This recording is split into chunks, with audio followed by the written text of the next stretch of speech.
Hello and welcome to Focus.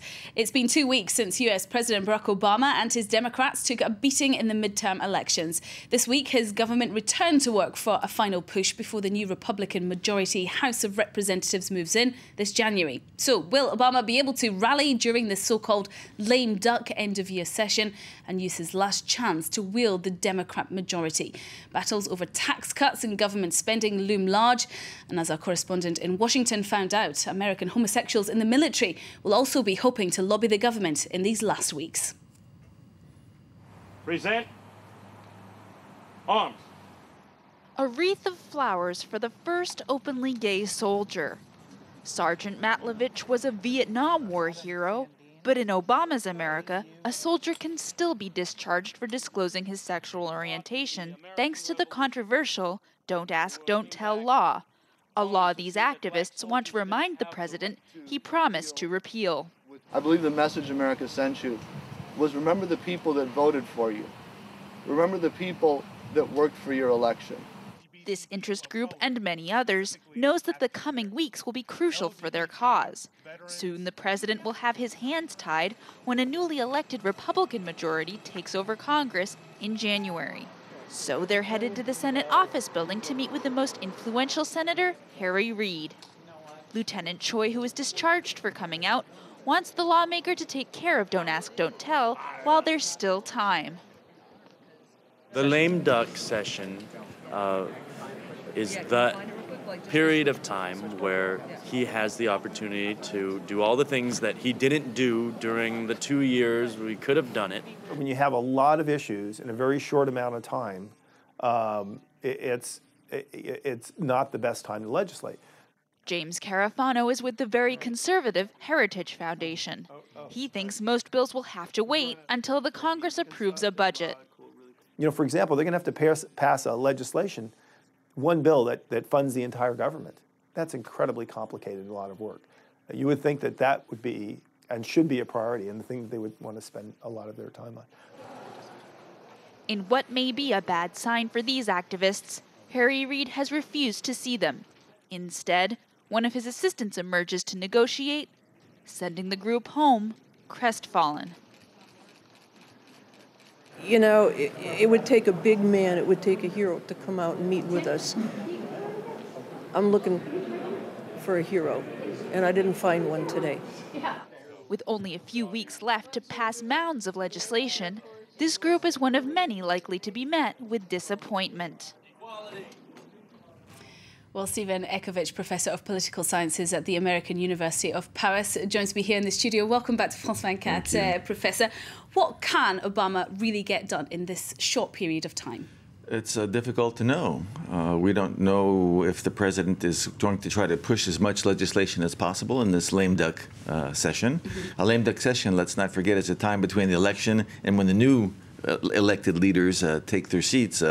That means that a lot of those who've lost their seats have nothing left to lose, as it were, and can vote any way they want. The only constraints they have are political constraints. So we don't know yet. I think probably the president is, for the moment, negotiating with himself. We don't know how far he wants to push legislation during this lame duck session. Will the Don't Ask, Don't Tell issue be one of those up there, though? It's possible, but we're in a complete fog today. We can only try to guess. What we do know is that each party is going to try to advance its own interests in the eyes of the public as much as possible. We're entering a kind of political judo match here between the Republican Party and the White House. Each party is going to try to take the attacks of the other and use it to its benefit. So today we can say that, as your report pointed out, there's a lot to be done. There are a lot of possible bills that can be passed, but not all of them can be passed in such a short time. And it's going to depend also on how long this session wants to stay in session.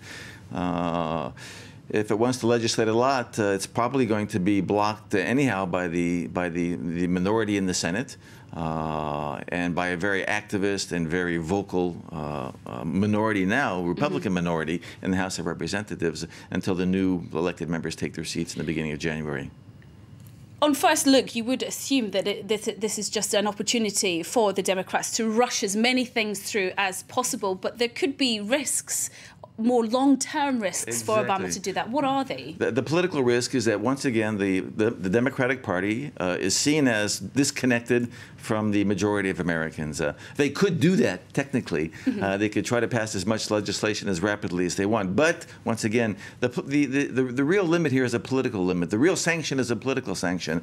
If the Democratic Party does that, they're likely to suffer in the view of American voters. And that, of course, would mean that the Democratic Party and the leader of the Democratic Party, who's the president, would suffer in the next election. And, of course, yes, during the next 2 years, where they have to have a House of Representatives led by the Republicans. Let's just talk about the Republicans for a moment, because what will they be looking to achieve in this lame duck period? They'll be trying as much as possible to slow down things, to put as much as possible on the agenda for their Congress, for their House of Representatives. They will also be positioning themselves in the public eye to demonstrate that they're going to be serious, that they're there to get things done, that they want to reduce government spending, because Americans, we've seen by this, after this election, Americans believe that the government has been spending too much money. The majority of Americans are concerned about the deficit and the debt. So the Republicans will be demonstrating that they're concerned about that, and they will try to slow down as much as possible anything that the Democrats are trying to do that seems to be going too fast and too far. And they have to tread carefully, because they've been in this position before, back with Clinton, and it didn't work out so well for them then. That's because right. He won re-election. The dilemma here is they will be trying to slow down legislation, but they do not also want to appear obstructionist. They don't want to be viewed as the party that's paralyzing government. So that's the dilemma of the Republican Party: how to slow things down, to put put all of this onto the next agenda when they come into their seats in January, without appearing to be the party of no, which is paralyzing government. And is there any lessons that Obama can learn from Clinton back then? Well, you know, Clinton came back to the center. And all the commentary in the United States is wondering whether or not that's the strategy that Barack Obama will adopt. Will he come to the center and try to make deals with the Republican Party? He could try to do that, but he will try to get credit for it. Well, at the same time, the Republicans will try and get credit for pulling the president to the center. That's why, once again, we're in this kind of political judo match between the two parties. And it's easy to see that, you know, come January, when Obama doesn't have the majority in the House of Representatives, it could be difficult for him. But for many presidents, they don't have that in the first place. So what kind of challenges does that pose to him? Well, we'll see if he's able to reach some compromises with the Republican Party. If he does, he may once again discourage the left wing of his own party, which is already discouraged and depressed. And we'll see how far he can come to the center without completely abandoning or discouraging the left wing of his party, and to what extent, by coming to the center, he can bring back the independents, those who are neither Democrats or Republicans, who during this election voted rather massively against the Democratic Party, not necessarily for the Republican Party. So his task is really to come to the center and to try to convince independents that he really is the president who wants to bring the red America and the blue America together, to go beyond this very excessive partisanship that exists today in the United States. Okay, Professor Stephen Ecovitch, thank you very much indeed for coming in. That was today's edition of Focus. Thanks very much for watching. Bye-bye.